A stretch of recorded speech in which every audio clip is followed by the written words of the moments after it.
السلام علیکم ورحمۃ اللہ۔ پچھتاوے۔ بیوی شوہر کے مرنے کے بعد جتنی تعریفیں اس کی کر کر کے روتی ہے ان میں سے 2% بھی اس کی زندگی میں کر لیتی تو اس کا گھر جنت نظیر ہوتا، اور شاہد شوہر اتنی جلدی مرتا بھی نہیں۔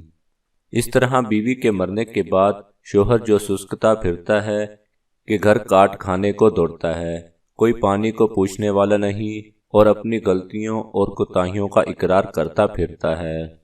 اس کا 10% بھی بیوی کی زندگی میں کرتا تو وہ اللہ کی بندی چین سے مرتی۔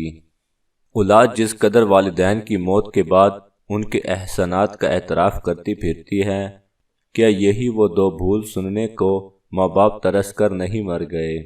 الغرض ہم نے زندگی کی تعریف نہیں کرنی، خدارا جو انسان کوئی صلاحیت رکھتا ہے اس کے جیتے جی بیان کر دو، مرنے کے بعد پچھتاوا ہی رہ جاتا ہے۔ جزاک اللہ خیرا۔